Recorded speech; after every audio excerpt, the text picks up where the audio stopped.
All right, we are back, and you are tuned into Managing Midlife with your host, Dr. Patty, right here on ListenVisionLive.com at www.listenvisionlive.com. How about that?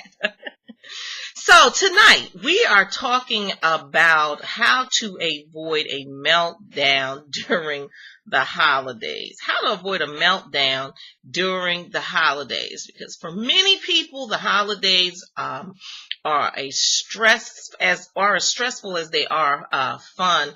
And it starts from Halloween and it goes all the way through to New Year's Day.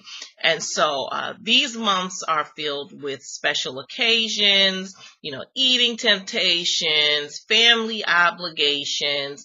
And so I was reading an article by Spark People on 11 ways to reduce holiday stress, because when you start adding these things up on top of time consuming efforts, when you're trying to eat better, when you're trying to get more exercise, and then you have now the stress of the holidays on you, you can end up really starting to feel a little bit feeling frustrated, you're feeling defeated. And so I wanted to bring to you some ways to rethink how you are going to manage the holidays so that you can still have time for yourself and still really be able to enjoy your holiday season. So the first and foremost is to change your mindset. Change your mindset. Now, we all know that the holidays are a special time of the year that you're going to be celebrating with family and friends. And so, we're not just talking about a once in a lifetime occurrence here. Christmas may come once a year, but it comes every single year without fail. And so if you're too busy to participate in every party or every family tradition this year, don't even worry about it, because guess what? There's always next year, God willing, and God spare your life. And so, this is the same kind of thinking that can help you to make healthier decisions, even when it comes to holiday eating. Yes, grandma's gingerbread cookies may be good, or that pumpkin pie may be good. And just know that you can enjoy those things as well and not feel like you gotta feel guilty about it. Now, don't feel like you gotta eat the whole cake, okay? Or don't feel like you gotta eat the whole tin of gingerbread cookies. Or how about those fruitcake cookies that grandma's gonna make for you? I know some of y'all don't know about that, but fruitcake cookies is some kind of good. It's an acquired taste. That's all I'm gonna say about that. So change your mindset. And this is also true for those of you who are coping with loss, with grief, with death, with those who are out there deployed in the military. You change your mindset about, what this holiday is going to look like. And again, I think that also comes with, and I'm going to repeat this and say this frequently, managing your expectations. A lot of times our disappointments come from the fact that we put unrealistic expectations on ourselves, things that we can't do, things that we can't deliver, and then we're disappointed by them. And so when you change your mindset and say, okay, well, this year, this is what my holiday is going to look like.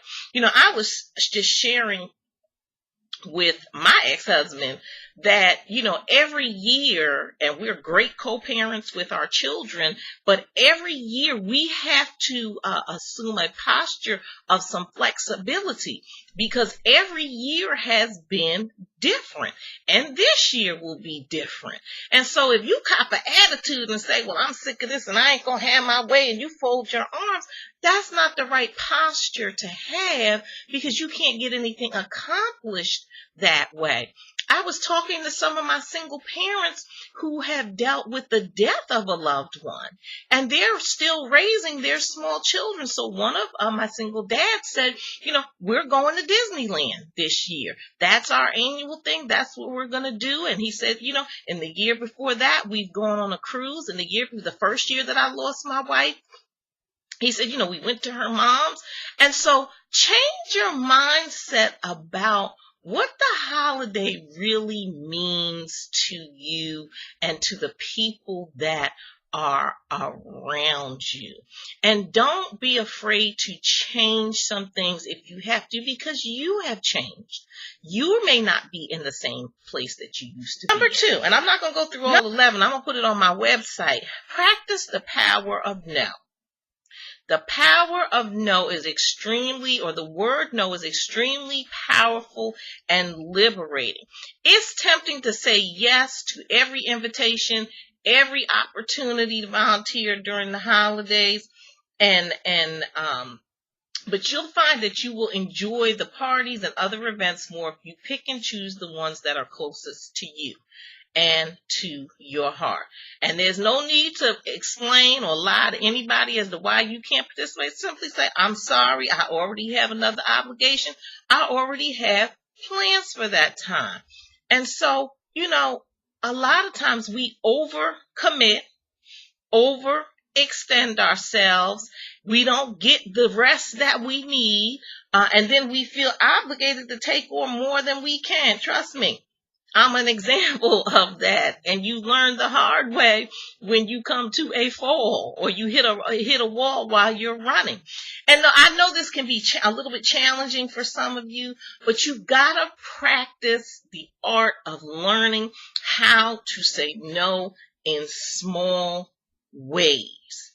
Now, those of you who are in the grief process, who are dealing with the loss, who are dealing with the divorce process, this is especially important for you. You have to learn how to say no for sometimes the sake of you.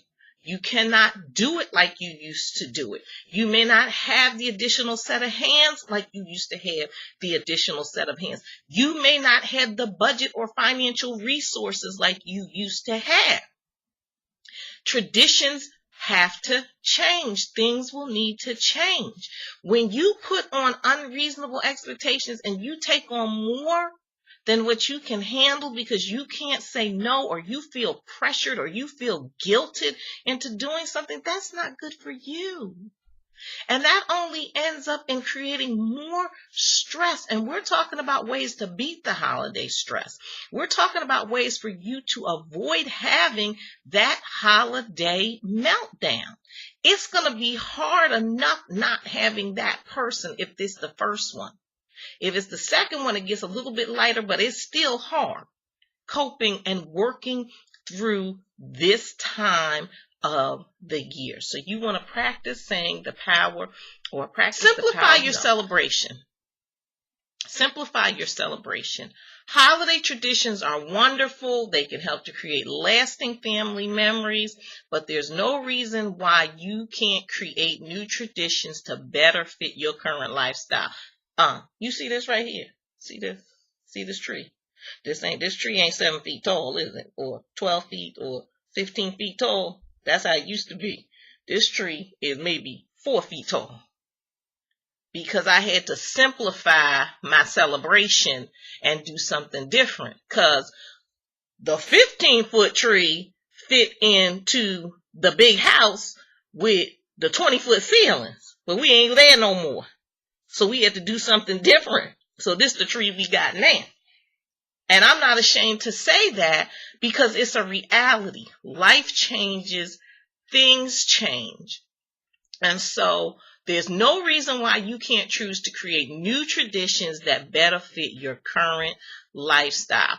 Do you really need to cook a big meal for your entire extended family? I know that was a big thing for me. When you used to cooking for 20 people and now you cooking for 4, you still in a 20 people mindset.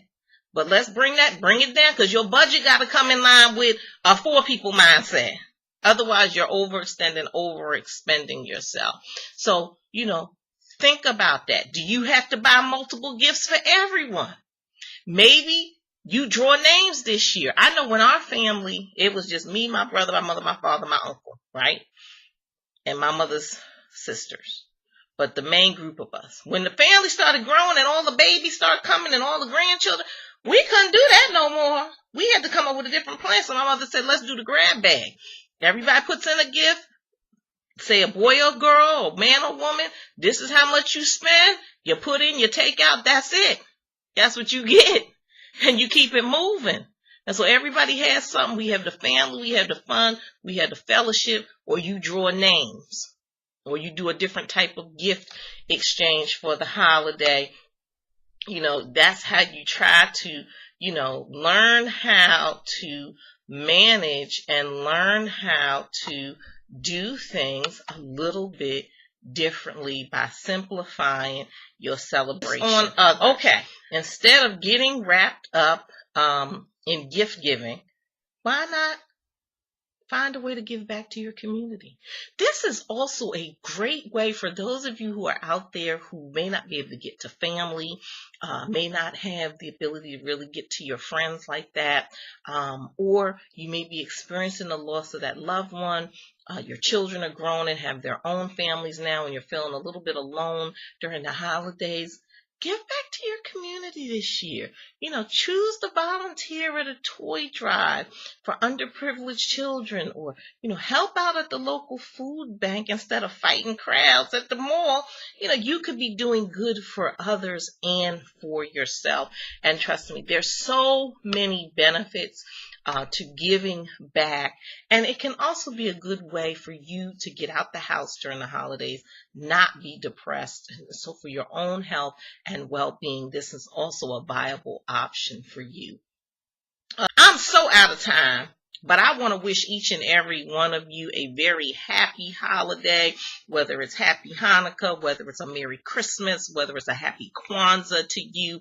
I want to make sure that you have a fruitful, prosperous, blessed holiday season in whatever space that you are occupying right now in this season of your life. It is important that you are able to get the most out of it and make the most out of the holiday season.